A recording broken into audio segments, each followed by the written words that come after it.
Welcome back to Get In The Mecha, and in today's episode we are back on episode 103 talking about animation direction. This is something I've kind of been slowly building towards with my mid-year review and I suppose the Sunny Boy episode last week. I've kind of been talking about why this is an important thing, but I haven't really gone into depth as to what makes it so important and gone into depth about animation direction. This isn't an explained episode. And none of these podcasts are, but I want to talk about, I will obviously cover the very basics of what it is, but I really want to get down to its effects and what it does for us as a viewer in affecting our experiences and how we understand said anime. So without further ado, here is the episode for this week. That is episode 103 of Get In The Mecha, a look into animation direction and its effects.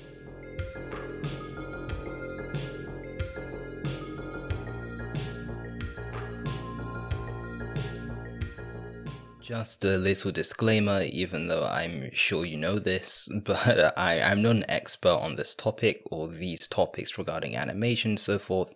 There are several better people that I'd recommend talking to, those that actually work in the anime pipeline and so on. I'm just really trying to talk about it from the perspective of learning about it in terms of its impacts and how that affects our readings on a series or what we enjoy watching, as opposed to learning about its genuine place in the pipeline and learning about how the pipeline works. This is not really meant to be a super educational podcast from that perspective. With that being said, it would be a bit wrong to talk about animation direction without actually having some sort of a basis or knowledge of what it is.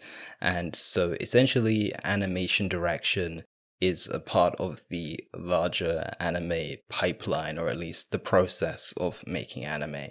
And the anime production process features a series of checks. This includes checks from the episode director and a really crucial one being the animation director. The job of the animation director is kind of in the name. They check animation. And what they mostly do and what they're mostly known for, and kind of what a lot of this podcast will be based on, is the fact that they can apply corrections to the work of animators and the animation that is coming out from them. They can even go as far as even redrawing parts of the cut. But enough on these semantics and stuff. Every now and then we get episodes of anime where the animation director really makes themselves known, and as a result, the entire mood of the episode changes. At least for me, it does. And in a lot of cases, these episodes can really shape the identity of the show. And honestly, I've come to realize that some of my favorite anime kind of involve this. I've had quite a few experiences, which I'll get to in this episode, that really changed my view of anime and, again, animation and direction as a result of these episodes. We'll get to some takeaways later on why this is so important, but I really want to show you the meat of it and show you where my obsession with animation direction really starts to begin, and these, again, quote, revolutionary episodes that really change up the shows. And that really began with the Hakkenden episode 10, which is part of the two-part Hakkenden OVA series. And this part, the second part, this is part 2 of the Hakkenden. It shows the conclusion to a long story of these 8 dog warriors. It's quite a historical drama sort of thing. I'm going to be honest and say that a lot of the Hakkenden went over my head. I did watch it properly. I watched all of it. I was listening. It didn't really click with me very much. And I'm not going to lie and say that it's my favorite anime ever. However, this episode isn't really about narrative, but from the perspective of animation, the 10th episode is nothing short of an exemplary piece of anime, really. The 10th episode is storyboarded and directed by, of course, the legendary animator Shinya Ohira, and has another industry legend as animation director and one I'm sure we're all aware of, being Masaaki Yuasa. Yuasa's corrections and modifications to the designs in this episode, as these, again, when I'm talking about animation direction, I'm talking mostly about these drastic changes. Animation direction obviously is a thing on all anime, it's how anime functions, but I'm talking specifically about these big changes made, and Yuasa's modifications to the designs in this episode are on a completely different level, and it takes the show to a different level. The incredibly like uneven balance he gives to the face gives it this much more natural and visceral look, as well as of course the very human looking teeth with individual teeth as opposed to, anime. We're not usually used to having separate teeth. We'll have a chunk of them all together. It's a white line basically. And Yuasa kind of breaks those conventions and shows us a world that is perhaps much more darker and, you could argue, more realistic. He almost forces us to take notice of all these different elements and forces us to take notice that he is an animation director, and that feels like a really big power move, I'm not gonna lie. And that's saying a lot, considering again this is next to Shinya Ohira. Shinya Ohira is no just regular animator. This is arguably one of the best animators in the world, and Yuasa makes his presence really known through his corrections. So I think watching that episode not too long ago really sparked this love for getting really, or at least thinking quite a lot about animation direction and looking at the animation direction credit. I think you can view these episodes in two ways. You can view them kind of as they stick out and like, what is this? This isn't really vibing with the consistency of the show.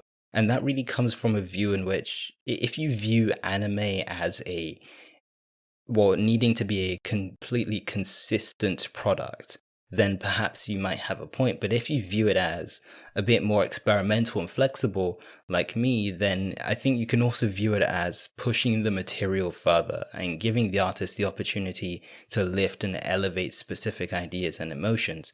And that's exactly what I feel like the Hakkenden does in this episode and in a few other episodes. Maybe not through animation direction itself, but through other means as well, and having these really great talented artists take on certain parts. Part of it I'd also say is a bit dry, but that's another episode for another day. I don't want to really do a Hakkenden podcast, but moving on from the Hakkenden, I think the idea of having a consistent product really brings me nicely to another animation director, and someone who I might even call a fan favorite animation director, and one that's gotten quite a lot of attention lately on the Gridman series alongside Promare, and that is of course Kai Igarashi. Kind of like Yuasa's animation direction work, I feel like Igarashi's is also incredibly recognizable because of how much it stands out relatively to both the other animation directors' corrections on the show, but also just what this show has kind of built up. To be fair, in the case of SSSS.Dynazenon, that is going to be really hard to say multiple times, but in the case of that show, I think because we already got used to his style on Gridman, Dynazenon episode 10 perhaps doesn't completely shock you out of nowhere as to how this show looks, but even so, it looks beautiful and definitely one of my highlights of 2021 in terms of anime. Again, similarly to our Yuasa example, Igarashi really just makes their presence known right from the beginning. I can't even begin to tell you how hyped and excited I was when I first saw the first scene of their episode, quite literally.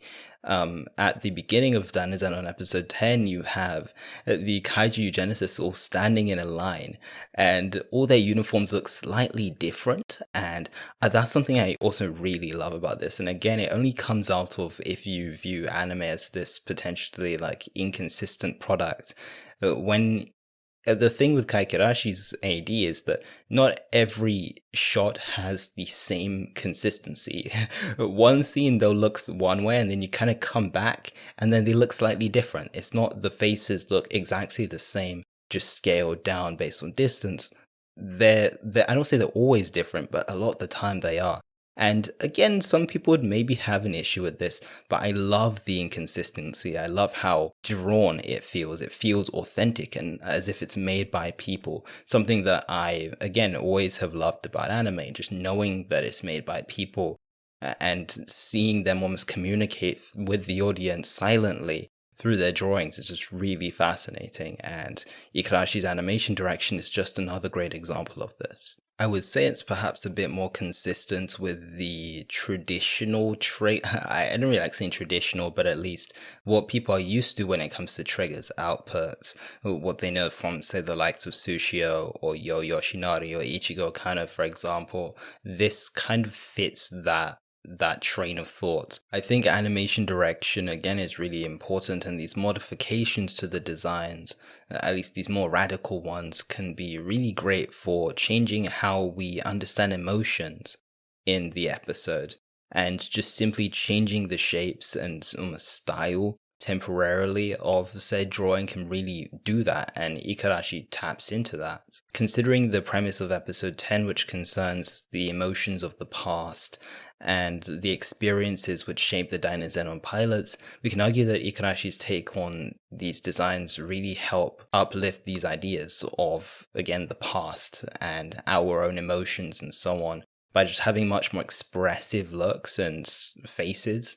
And again, just the shape and everything just looks slightly more punchy, I guess. And the same even goes for the distance models as well, where we could see these, because of how I want to say snappy the designs are, we're able to see, or at least how they're approached, not just in the corrections but through his own animation as well. We're able to just really get a great understanding of what they're feeling almost at all times, even if it's from a massive distance away.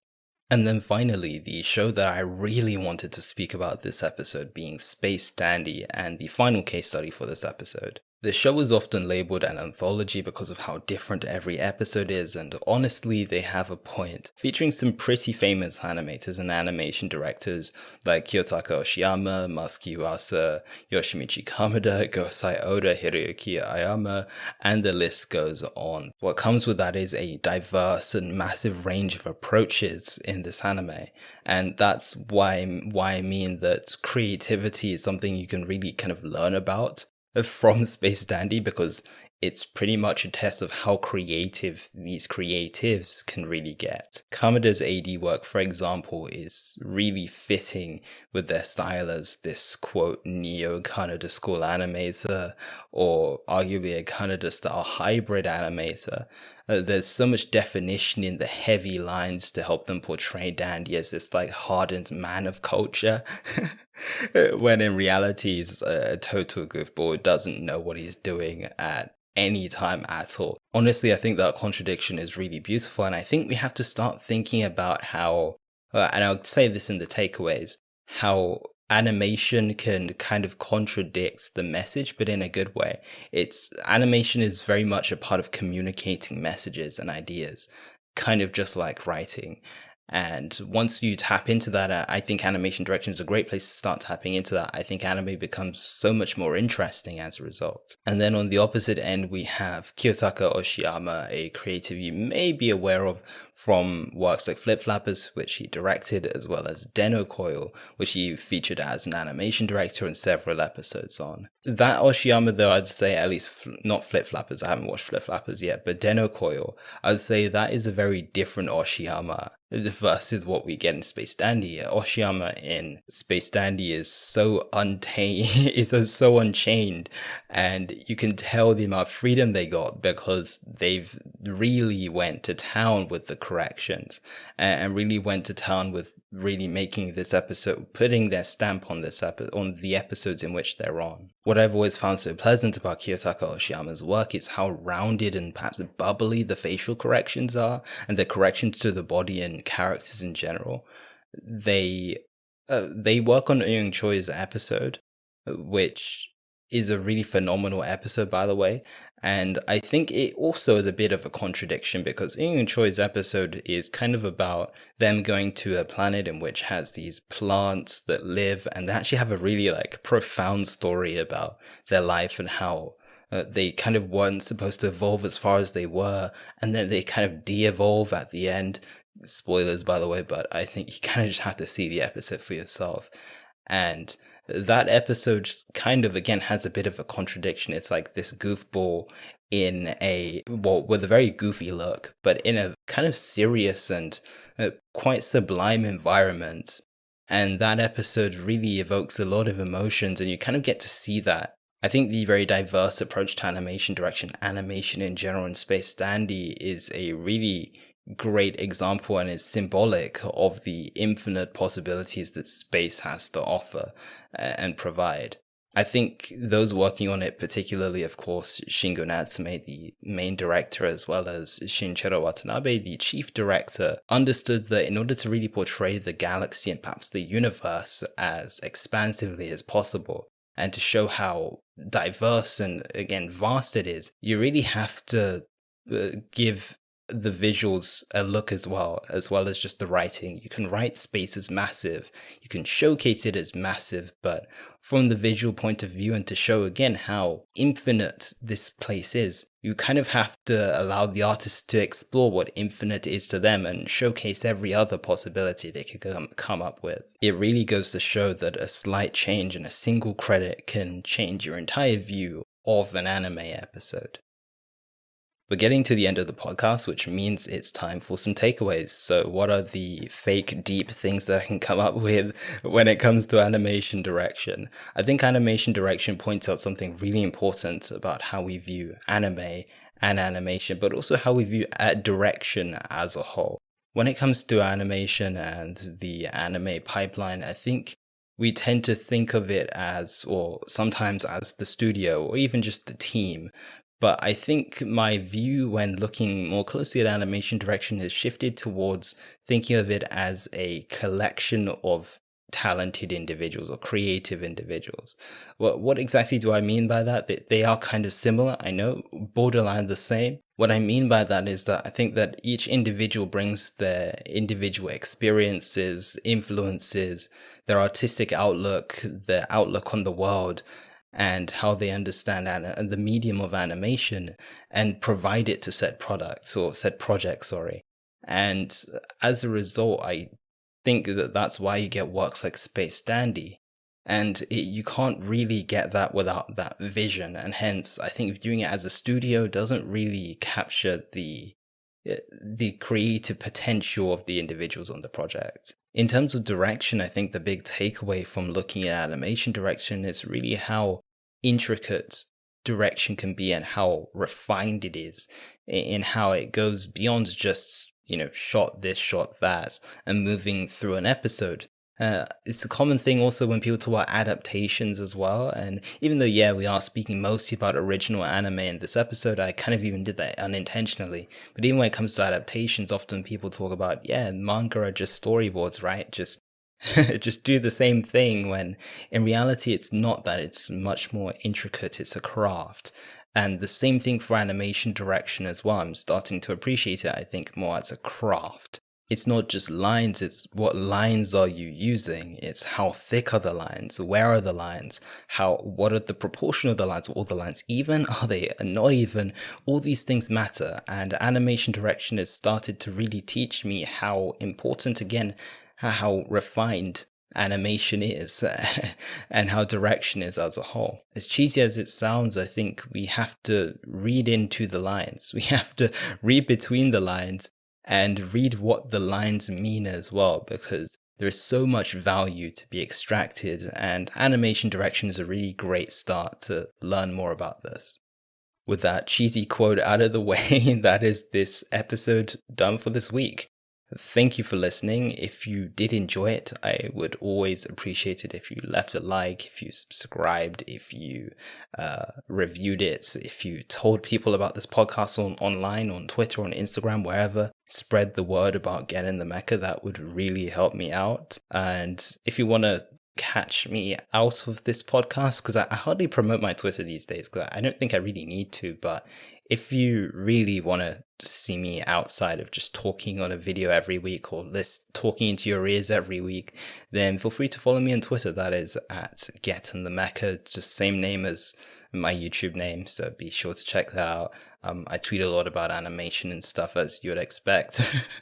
And it's a fun time. So thank you for listening. I have been Yoshima today. Sorry for, again, another late episode. Trying to make sure it's not a 2-week gap, though. That's one thing I'm not trying to ensure. And again, it was really just moving the setup and this new setup, but I think things are looking smoother now, so expect an episode next week, as always. So that was episode 103. Thank you for listening, and I'll see you next week. The music in this production goes as follows: Mandatory Overtime by Joth, and Synthwave by Alex McCulloch.